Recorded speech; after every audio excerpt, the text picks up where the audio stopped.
একটা সোর্স দেখেছে চাকরি খাই যাচ্ছে দুইটা সোর্স রাবার পাড়া ফেলানো রাবার যদি খালি যাও আপনার যিনি সোর্স নেই কোনো সোর্স করে সরকার তিনি যারা রেগান কাম খাই চাই তো খাই বরং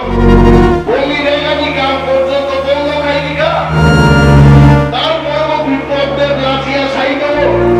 ভিশন ডকুমেন্টে 50% কামান পাইনি কাটে যে বড় 1% কাম খাইলে তার ছাই দেওয়া 50% ছাড়ে তাই শিক্ষা আবরং আগামী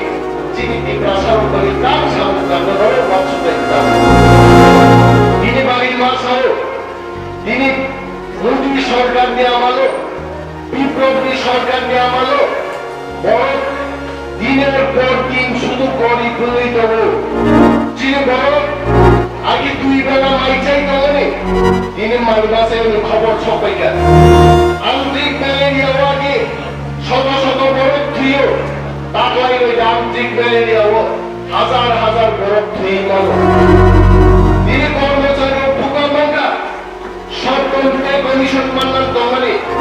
সপ্তমে পুরো খাবার সপ্তমে কমিশন সেই রাখবো কাহাকে না করি তার সারা বিপ্লবে কেন কি সপ্তমে কমিশনের টাকা বাড়িয়ে দেননি বিপ্লব ছাড়ো ট্যাক্স দিতে হবে আরো বেশি করে একদিকে কাঁচা চাষ বন্ধ খায় বিপ্লবদের আর অন্যদিকে সোয়াব বেশি খাই করবে সোয়াব দোকান থেকে যে ট্যাক্স লাভবান করে আর ট্যাক্স পাবে যে কর্মচারী চিন্তা করে মকসুমার কি নাই একদিকে সর্বনেশা মুক্ত ত্রিপুরা করতে হবে একদিকে সোয়াবকে কাম দেবো সময় বাড়ি রেখা পাবো আরো বেশি করে মদ খান আরো বেশি মদ খান আমরা ট্যাক্স পাবো ট্যাক্স পেলে আমরা কর্মচারীদের বেতন বাড়াতে পারবো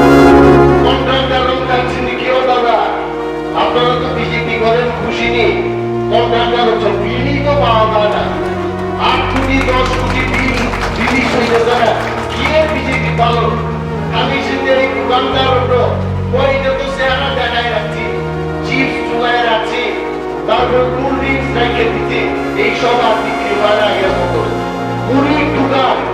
আমি জানি আমার সাথে একটা ছেলে মুড়ির সাপ্লায়ার সে আগে মাসে 10 লক্ষ টাকার মুড়ি সাপ্লাই দিত এইবার কইতাছে গত 1 বছর মাত্র 4.5 লাখ টাকার মুড়ি সাপ্লাই দিতেছে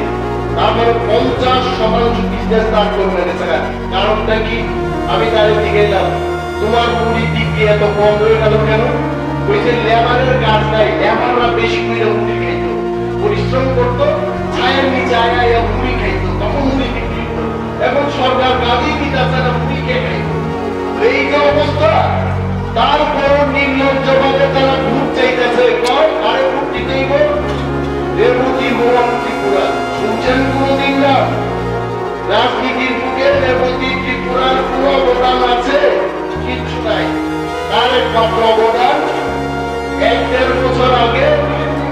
সিপিএম সমর্থিত কোন একটা শাখা সংগঠনের ভোট ও বিজেপি ও ভাইয়া পাইল এই কাজ শিখানো এই যোগ্যতা নিয়ে দিল্লি যাইব কথা কইব দিনে বাঙালি চিনি প্রার্থী সাবো বনবচন মাছি নাই এখানকার পাহাড়ি বাঙালি অংশের মানুষ আলাম মুসাই মহোৎসব যত দফা আমি চিনি কাকু বনবচন না বুঝি নাই চিনি যে প্রার্থী প্রজ্ঞা করবা জিওগ্রাফি ও এমএসসি খাইজা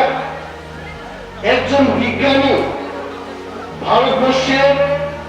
বিজ্ঞান সংস্থা ওনাকে গবেষণা করার জন্য অনেক প্রজেক্টে একজন সায়েন্টিস্ট হিসাবে ওনাকে নিয়োগ করেছেন সমস্ত আনাচে কানাচে কোথায় জল পাওয়া যাবে কোথায় পাওয়া যাবে না এই সমস্ত বিষয় দিয়ে গবেষণা কার্যাক একজন বিজ্ঞানী ধরে যে বড়টি হিন্দি ইংরাজিও দক্ষতা দেব পার্লামেন্টের রাজ্যসভা টিভি নাই দি লোকসভা টিভি নাই দি আরে অনেক বাঙালি বক্তারা ওয়েস্ট বেঙ্গল থেকে আমরা দেখলাম তো ওনারা বাংলা জানে কিন্তু ইংরাজি হিন্দি না জানার কারণে পার্লামেন্টে গিয়ে বুবা আর কথা বলতে পারে বুবারে দাঁড়িয়ে গেছে আরএসপি ফরওয়ার্ড ব্লক সিপিএম এর জ্যোতিবাবুর আমল, ফুকনের বাবুর আমলে ধুতি বাঙালি পরাই নিয়ে গেল তো অনেকের। কি নাম? প্রয়োগ চ্যাটার্জি। আরে চ্যাটার্জি মানে তো ব্রাহ্মণ বাঙালি, মানে বিশাল বাঙালি সমাজে, কিন্তু চ্যাটার্জি ব্যানার্জি যে 1 নম্বর ব্রাহ্মণ, চক্রবর্তীরা কিন্তু 1 নম্বর না। চ্যাটার্জির বাড়িতে চক্রবর্তীরা গিয়ে কিন্তু পূজা পার্বণ করতে পারতো না, আমার মতো গিয়া খালি প্রসাদ গ্রহণ করতে পারতো না। কিন্তু চ্যাটার্জি ব্যানার্জি মানে টপ ক্লাস বাঙালি। এরা ওনারাও গিয়া পার্লামেন্টে ইংরেজি হিন্দি না চাই না পুয়ার মতো বই দিচ্ছে, কিন্তু আমাদের যিনি প্রার্থী প্রজ্ঞা করবা ইংরাজি হিন্দিতে ওনার দক্ষতা আমাদের সবার চাইতে অনেক উপরে। এবং উনি যখন যাবেন ত্রিপুরা থেকে আমাদের এমপি হয়ে, কি বাঙালি কি বাঙালি ত্রিপুরা বাচ্চা সব বংশের কথা উনি তুলে ধরবেন। বিগত দিনগুলোতে আমরা কি দেখলাম? আজীবন গিয়া দিল্লির গিয়া বিশ্রাম করত। তার পরবর্তী সময় আমাদের জিতেন্দ্র চৌধুরী, উনি তো বিশ্রামই করছেন, লেখা লেখা তবু কিছু উনি কইছেন। কিন্তু এইবার জিতেন্দ্র চৌধুরীর তো ভোট দেওয়ার কোনো লাভ নাই। সিপিএম অনেক বড় কমল থাকুক, সিপিএম কেসে মানে জড়াবো তত যাবো, সিপিএম ভোট দিয়ে কোনো লাভ নেই। কিন্তু আমাদের যিনি প্রার্থী প্রজ্ঞা দেববর্মা, ইংরাজি হিন্দিতে ওনার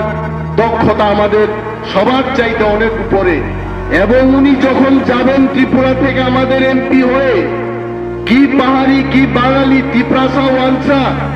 সব অংশের মানুষের কথা উনি তুলে ধরবেন।